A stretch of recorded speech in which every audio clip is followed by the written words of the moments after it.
he wasn't drafted. He was already in the Army when I was brought in. And anyway, he's the first sergeant. He came out to the truck, and he says to me, I don't know if you know it or not, but he says, we're at war. That was December 7th. And he said to the crew on the truck, he said, get down here now. He said, I got to talk to you.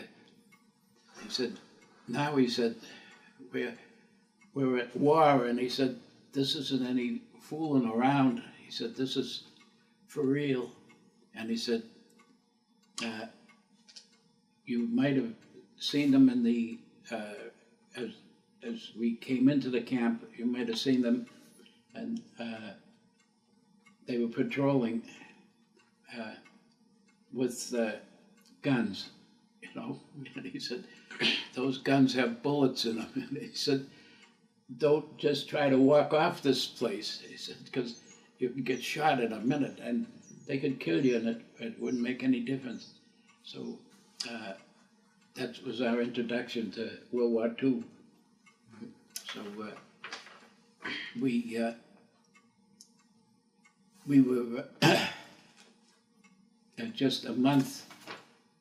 The December 7th was when the war started, and January 8th and 9th we got in the trucks and went out to the railroad and got on board a train and took us down to New Jersey. And at New Jersey we got off the train, and it was a seaport. We got off the train and then hiked over to the boat, up the gangplank, and we were in. There were three, real big ships, and they were loaded up with all us fellows from. These are fellows from all over the country.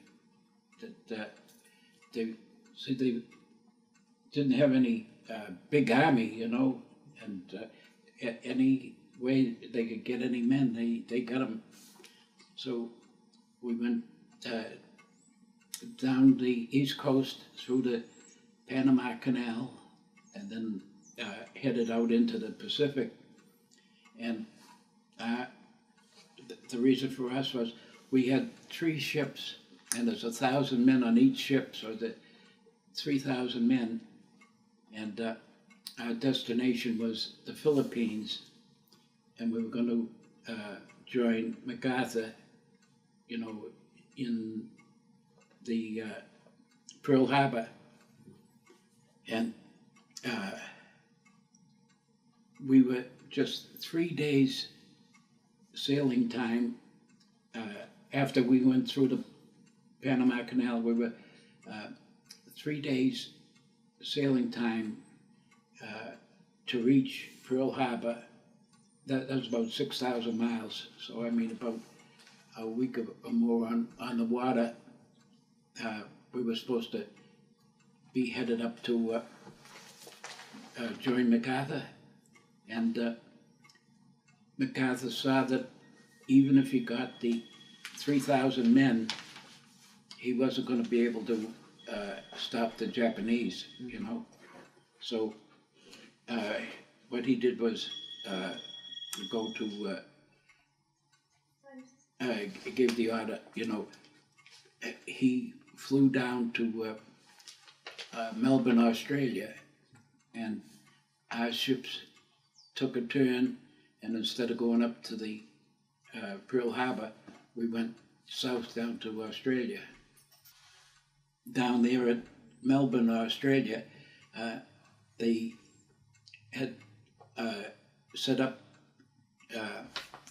pup tents in the big common, you know, just like any common, and they had set up these little tents for us, 2 men to a tent, and we stayed there for just about 10 days, and then they loaded us back on the ships again, and we headed up north.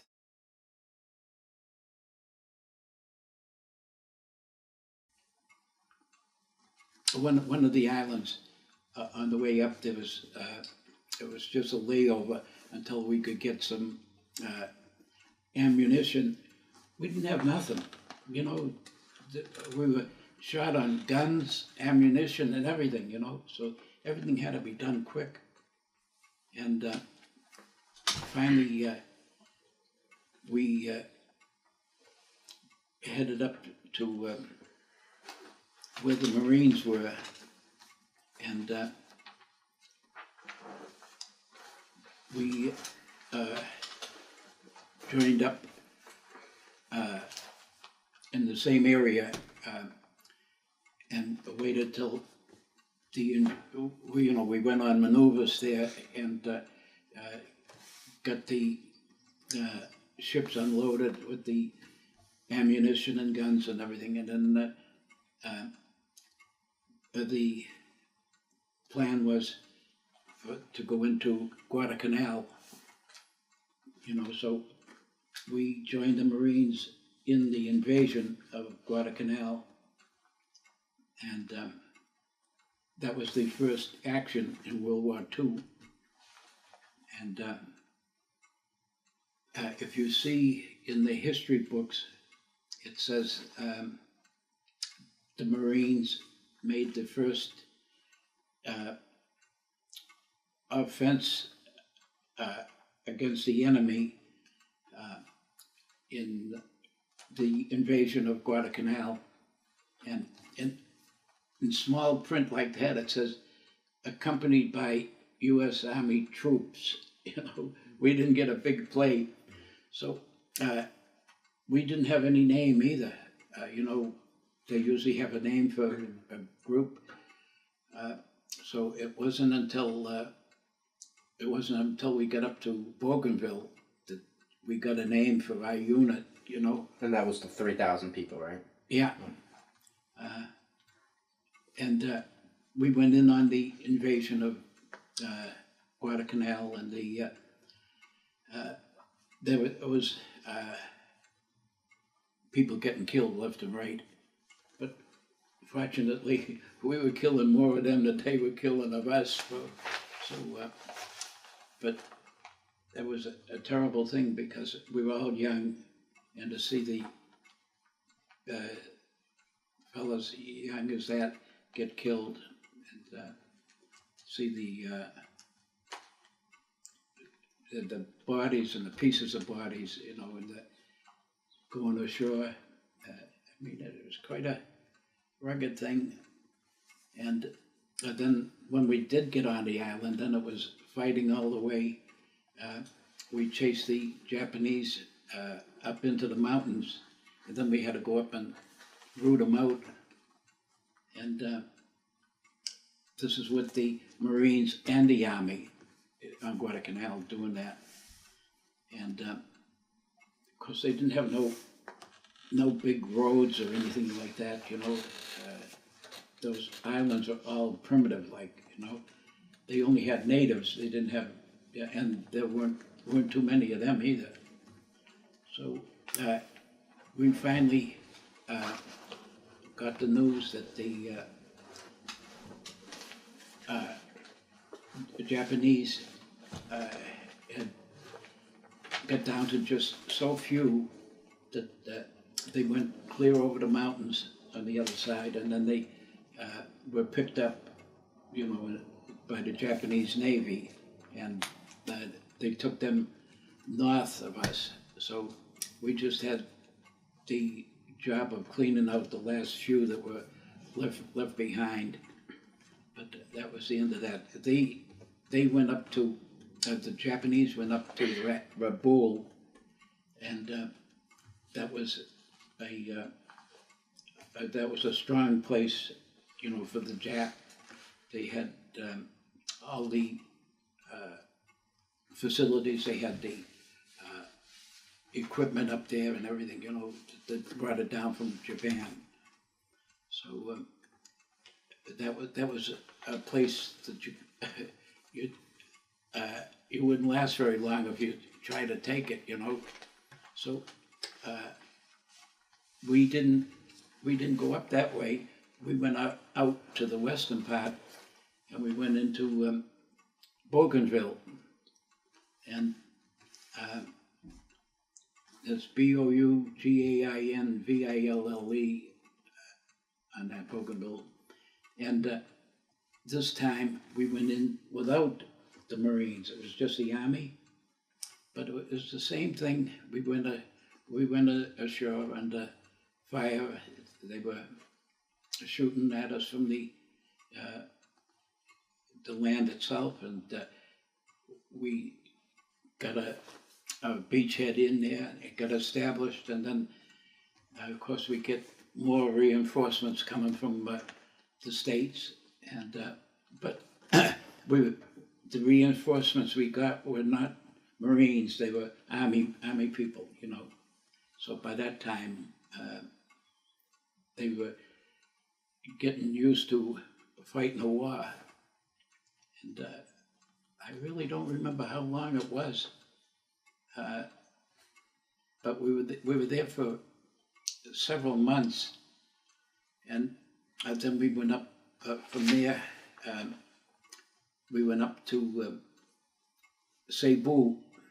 That's CEBU, was Cebu in the Philippines, and we went in on the invasion of Cebu, and we were getting enough experience, and we had enough equipment to work with, so we were very successful there, and we took over the island of Cebu in,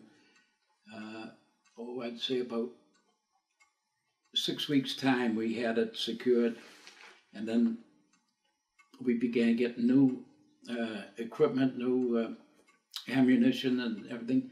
And where were we headed but for Japan? We were going in on the invasion of Japan. And let me tell you, if we had to do that, God knows how many of us would have come home, because the Japanese, they'd fight like tigers, you know, on their own land. So we knew what we'd be going up against, and I was marking the tracks for painting the number. We all had numbers, you know, for the different units. So if the truck got, you know, left behind somewhere, they'd go by the number, you know, to get it back to where it's supposed to be. So my job just before that was painting the numbers on the equipment, you know, on anything big, the tracks, the tents, this, that, and everything else. And lo and behold, one day, bingo, we got the word they dropped the atom bomb, you know, in Japan. And it was overnight. The Japanese gave up because there was 75,000 killed up there. You know, this is in Japan. And they saw that it was hopeless, you know, so the emperor went aboard the ship and signed, you know, a surrender to the United States. So the nice part of it was my first sergeant came over to me, you know, this was the day after the bomb. He came over to me, he said, Frank, he said, pack up your gear, he says, you're going home. Imagine that, yeah. So there were 198 of us that went over there, you know, from the time we left Camp Edwards, 198, and there was just 37 of us going back. That's what was on shipped back home. It was the most wonderful thing to head for home instead of the other place, Japan. Yeah.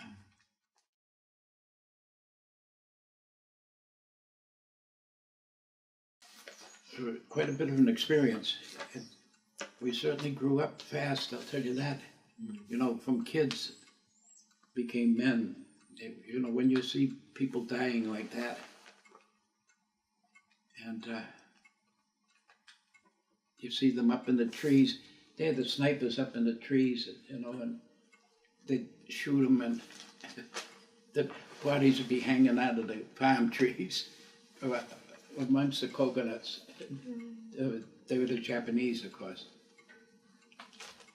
But they could conceal themselves. They'd go up there with palm, you know, branches and everything. They could conceal themselves up in a tree that was kind of full, and then they'd let people go by, and then when they decided, you know, to open up, you never could, you know, you never knew when they'd be up in a tree alongside of you or something, you know. So, but of course, that was more down in the Bougainville area than up in Cebu. We didn't have the trees, and we have trees, but not the coconut palm trees, you know, because it was further up north. But that's about the whole story on it.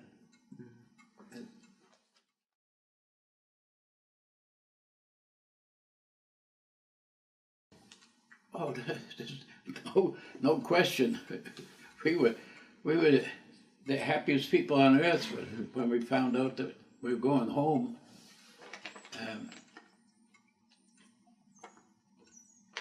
You know, 43 months over there. That's not a weekend, I'll tell you that. Yeah.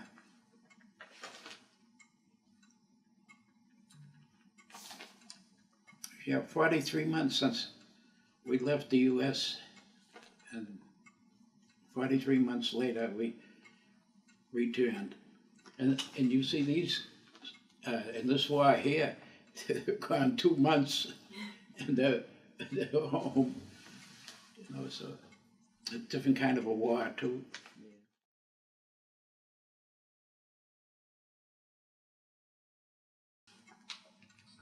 We got back to Camp Edwards in September, and I got home in October, and I rejoined Terry and her family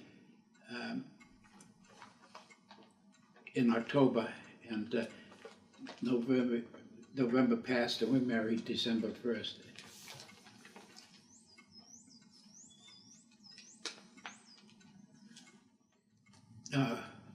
Well, it was like heaven. You could be in a dump. You'd think, down a dump, this is great. The town dump, any place, but over there, you know. Yeah.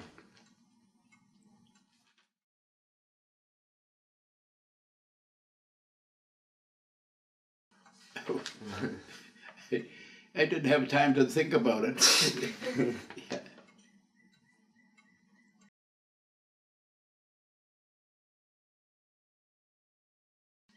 That's another thing, Bess, you know, so remarkable to look back on it, and you know, every one of them are wonderful, every single one.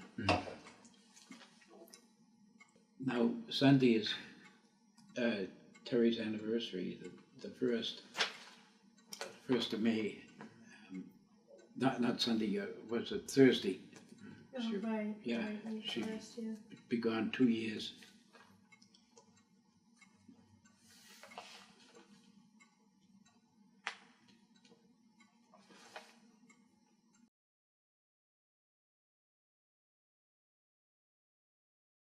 they were all happy days, I'll tell you that. Yeah. And I'm not exaggerating too. We had a wonderful life together, I'll tell you that. We were raising him up and everything. She was really a wonderful woman. Really, I was a really lucky guy. I was always glad to take them here, there, and everywhere, you know. That's why if we waited for her, we wouldn't go nowhere. But I was always the up and go, you know. And sometimes I had to talk it into it, you know, to go here or there. Like, we went up to Niagara Falls, and this was her and I, and anyway, this was before we had the youngsters, and before Kathy arrived. Anyway, I talked her into Niagara Falls, and we went over the road and got there, and well, wait a minute, I'm getting ahead of. We did have a couple of youngsters that trip, 2 or 3, I'm not sure which, but anyway, we reached Niagara Falls and pulled into the parking area and set out for the falls. So we were walking up towards it, and Terry says to me, "No, wait a minute." She said, "Hold it a minute." She said, "I'm going in the restroom there," and she said, "I'm going to fix my hair." So I said, "We're 600 miles away from home." I said, "Nobody knows you or me or anybody." I said, "Who's going to see your hair?" She said, "I'm going to go in and fix my hair. You wait here." So we waited, and all of a sudden she appears, and who was she with but the woman that lived next door to us in Lynn. They didn't know that we'd come up there, you know, and we didn't know that they had come up there. No way. So that was the Richards, yeah, Elmer Richards. Our family used to always mention that, you know, in the early years. They'd tell about and me saying 600 miles from home and we don't know anybody.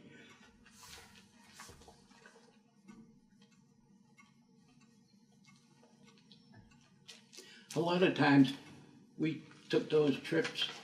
I didn't have no money, you know, so I'd borrow it, you know, and I knew I could work it out, you know, and it always came out all right. I never had to go begging for anything. I just work harder, that's all. And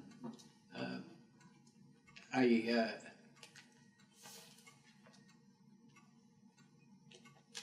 never was bashful on going anywhere.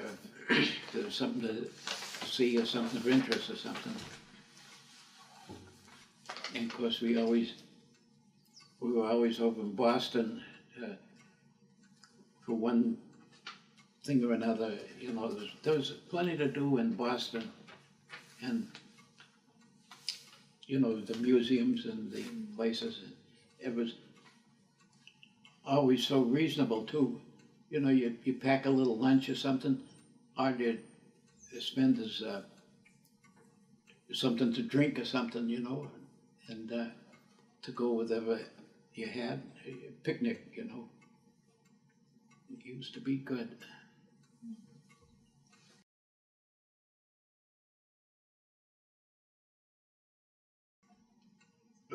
Well,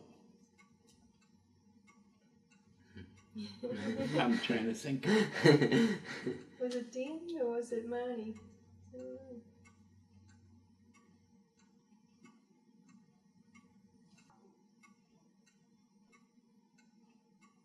It could have been Margaret.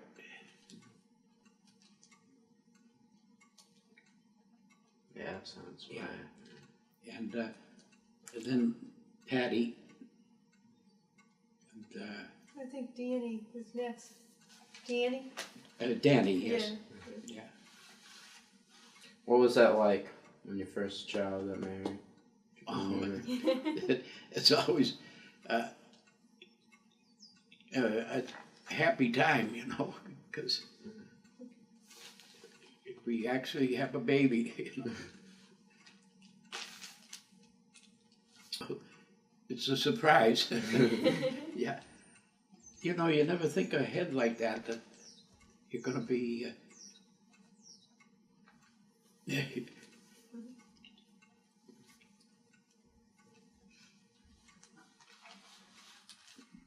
And you never give it any thought either. You know, you don't think about age or anything. You know, you just go from day to day and everything. Yeah. Year to year, they all pass by.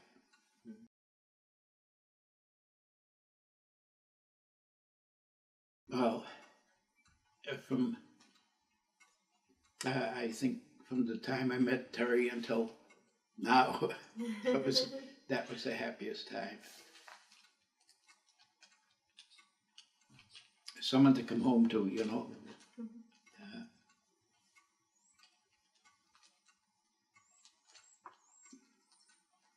Yeah, the happy times too was watching the family grow and the arrival of the first grandchildren and everything too. That's always a big thing. Yeah.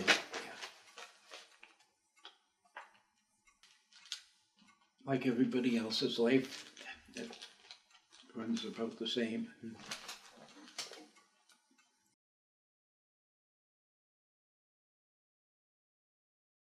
Oh, yeah. Right. They're just one big happy family, that's all. You know, they had their moments when they weren't exactly angels, but at the same time, they really never were devilish. They never did anything. Thank goodness they never did anything wrong. And they were always great because of their mother. Terry she was a great mother. She was really good. And I give her the credit because I was always out working, you know. And she was with them, and believe me, she had a wonderful way with the kids, and they respected her, and you know, and if she told them to do something, she'd make sure they did it, you know.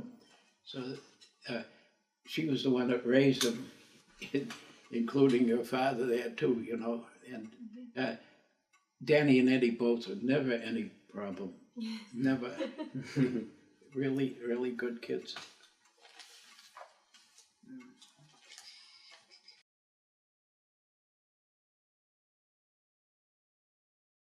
When they come out of the when I come out of the service, my first work was at Cushman's Bakery.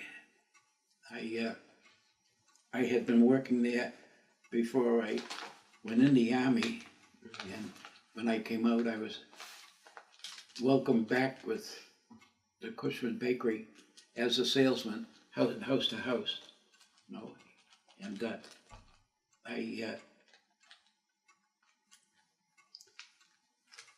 made a very good living too at it, because number one, I was interested in the people that were my customers, and I tried to get everything that they requested. You know, you don't slip up on an order for a cake or something like that, you know. In other words, I paid attention to the work, and if as I tried to get more and more customers, more and more people spoke for me, you know, so, you know, it's referral. you know, and that really helped an awful lot. Oh, our work was just commission, just a commission salesman, and see that's good because then you have the incentive to, Yeah. you know, if, oh hell, I'm only getting 65 a week. I'm not gonna break my neck, you know. Yeah.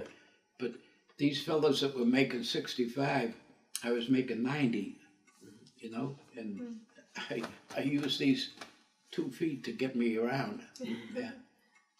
Believe me, I ran up and down an awful lot of stairs, and I was glad to do it too. That's why you hear people say, "Oh, that work on commission, I wouldn't want nothing to do with that." They shouldn't be in it. If they, you know, if they don't appreciate what they're doing, they shouldn't be in it. Yeah.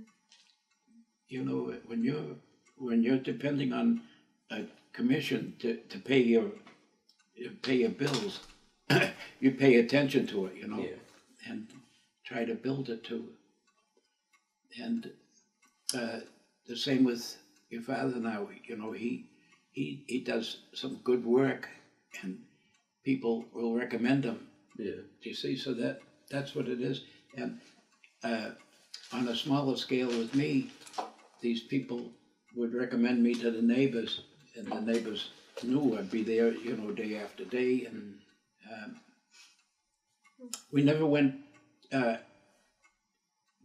day after day. We never went to the same customers. We had it staggered, you know. You could figure in advance.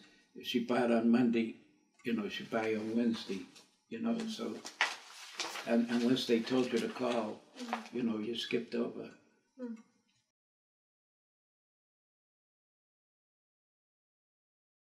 We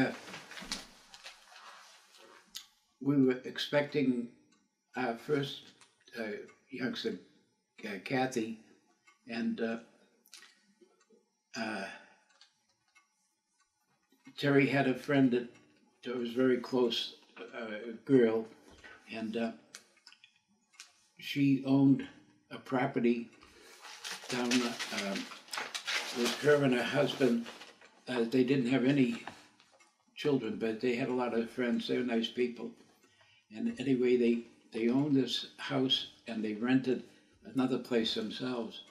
So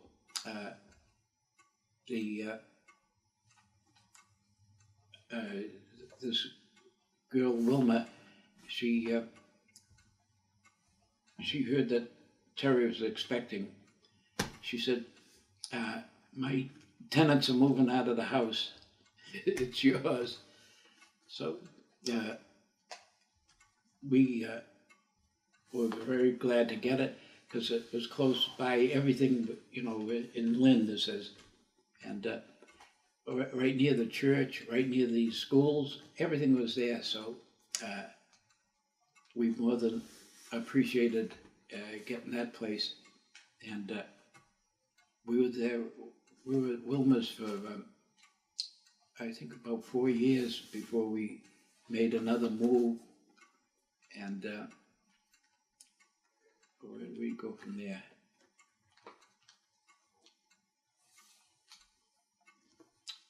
I don't.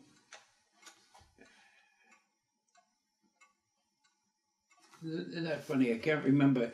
Were you After in the we- Highlands? After we left Lynn, I don't know.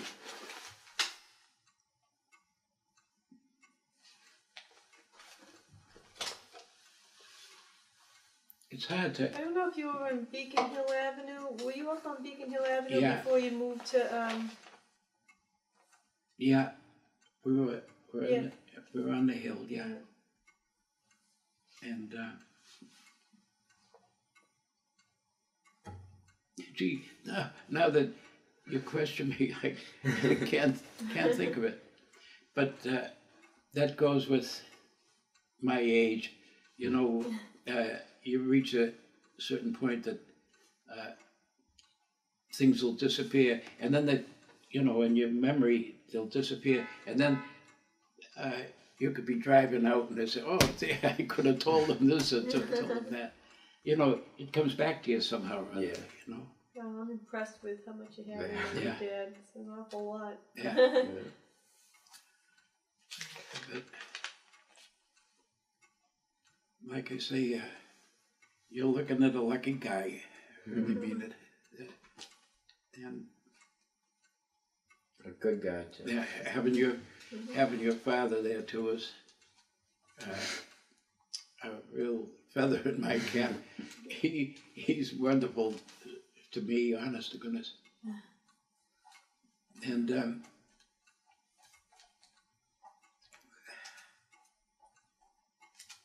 my only hope is that I do have to